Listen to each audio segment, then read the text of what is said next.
Pemirsa, Kementerian Perindustrian tengah menyusun aturan baru soal tingkat komponen dalam negeri atau TKDN. Regulasi ini sebagai langkah pemerintah melakukan reformasi TKDN, khususnya merespon kesepakatan tarif antara Indonesia dan Amerika Serikat. Kementerian Perindustrian akan melakukan reformasi terhadap aturan tingkat komponen dalam negeri atau TKDN guna melindungi industri dalam negeri dari serbuan produk impor.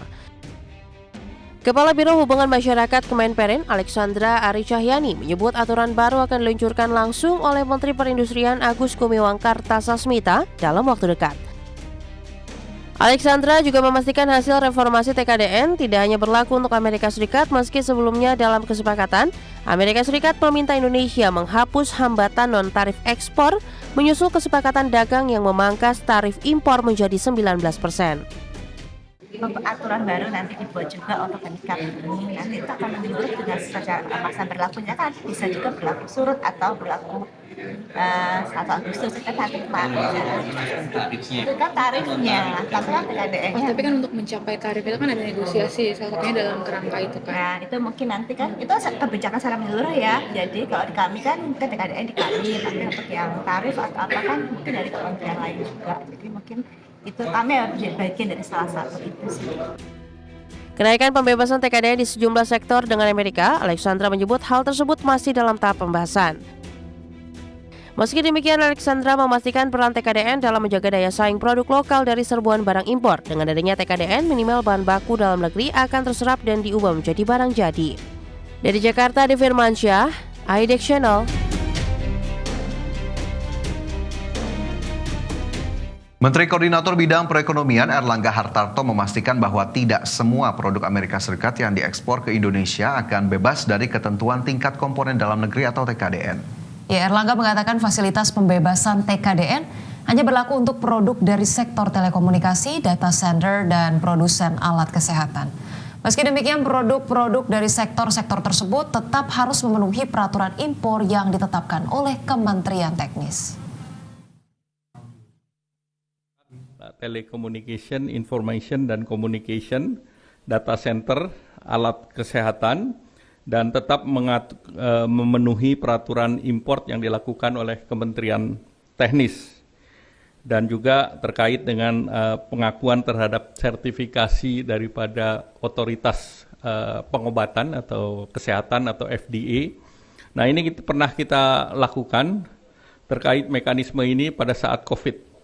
Kita bisa menerima vaksin yang dikeluarkan oleh negara lain, negara barat seperti mulai dari AstraZeneca sampai Pfizer berbasis kepada FDA masing-masing yang langsung dengan protokol WHO, BPOM bisa menerima dan distribusikan. Berikutnya, pemirsa, Menteri Keuangan Sri Mulyani Indrawati memprediksi harga pangan dan migas akan lebih murah karena masuknya produk Amerika Serikat ke Indonesia dengan tarif 0%.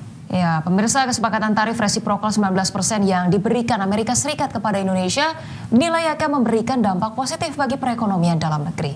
Menkyu Sri Mulyani mengatakan penurunan tarif Trump ini akan mendorong kinerja sektor padat karya Indonesia seperti tekstil, alas kaki, dan juga furniture.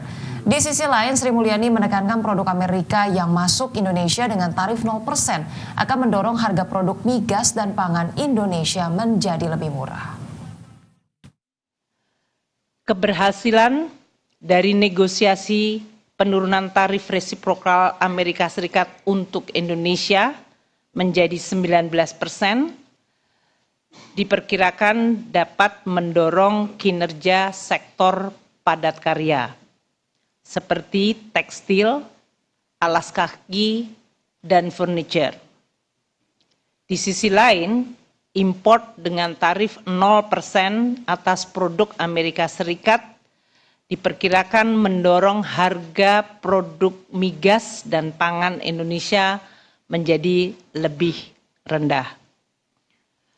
Perkembangan risiko rambatan perlu untuk terus dicermati. Pemirsa, pemerintah akan mempertimbangkan mengurangi impor migas dari sejumlah negara untuk mengalihkan sumber pasokan ke Amerika Serikat. Langkah ini merupakan bagian dari negosiasi tarif dengan Amerika Serikat yang telah disepakati dan diumumkan Presiden Donald Trump beberapa waktu lalu. Menteri SDM Bahlil Lahadalia mengatakan pemerintah akan mengedepankan aspek keekonomian untuk merealisasikan pembelian bahan bakar minyak crude dan LPG dari Amerika Serikat senilai 15 miliar dolar Amerika. Bahlil mengungkapkan selama ini pemerintah memang telah mengimpor LPG untuk kebutuhan domestik dari negeri Paman Sam. Dengan adanya kesepakatan terbaru, nantinya volume pembelian LPG dari Amerika Serikat akan ditinjau ulang. Peningkatan impor dari Amerika ini dipastikan akan mengurangi impor dari sejumlah negara, termasuk dari kawasan Timur Tengah dan Asia. Sepakati bahwa kita akan belanja BBM, crude, dan LPG yang harganya itu kurang lebih sekitar 15 miliar US dollar. Dan itu pasti kita akan lakukan dengan langkah-langkah dengan memperhatikan nilai keekonomian. Harganya harus kompetitif. Sekarang kita lagi membuat perangkatnya. Biji kan sudah terjadi, volumenya aja kita tingkatkan. Nah, volume peningkatannya yang sekarang kita lagi kerjakan. Pemirsa, pemerintah akan menyiapkan 17 proyek kilang minyak senilai 8 miliar US dollar yang merupakan bagian dari rencana peningkatan impor minyak mentah dari Amerika Serikat.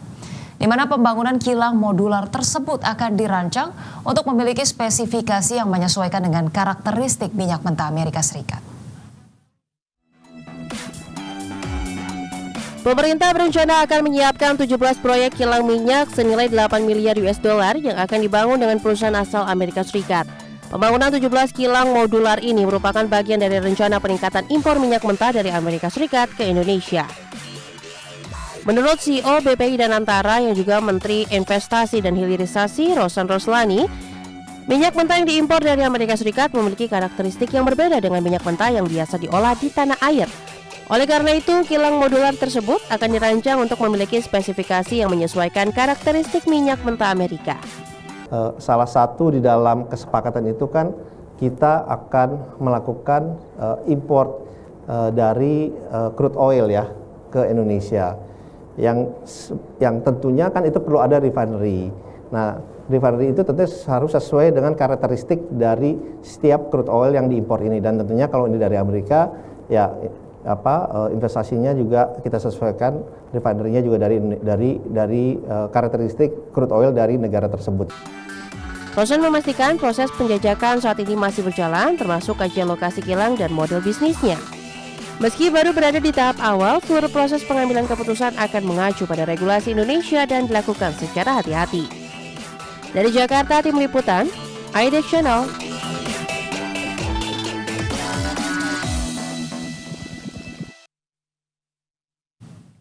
Yaitu dia membangun tadi 17 kilang begitu ya, dan menyesuaikan dengan karakteristik minyak mentah Amerika Serikat. Sebetulnya agak berat begitu ya di tengah negosiasi antara Indonesia dan Amerika Serikat. Memang penurunan tarif ada, tapi pemenuhan syarat-syaratnya ini memang sangat berat begitu ya. Ditambah lagi cita-cita mewujudkan swasembada energi ini seperti apa begitu. Bukankah membangun kilang ini seharusnya tidak serta-merta menyesuaikan terhadap salah satu importir tertentu, tapi harusnya bisa fleksibel dan juga bisa sesuai dengan produksi dari Indonesia sendiri gitu ya. Ya, padahal Kementerian SDM kemarin juga sudah mengungkapkan bahwa investasi untuk pembangunan kilang ini akan dilakukan, tapi kenapa kemudian mungkin dalam tanda kutip dikebut ketika memang ada keputusan ataupun hasil dari negosiasi antara Indonesia dan Amerika demi memenuhi investasi yang tadi sudah dijanjikan atau dalam tanda kutip impornya yang dari Amerika Serikat diperbesar. Nah, ini juga sebetulnya bisa kita tarik bahwa Amerika ternyata sangat adidaya ya Caya, bahwa bisa memaksa Uni Eropa juga bahkan untuk investasi energi, termasuk juga Indonesia sebagai negara berkembang, dan kita harapkan semoga mungkin kedepannya ada solusi-solusi yang lebih jitu agar kemudian tidak membebani Indonesia dari impor yang dilakukan. Baik.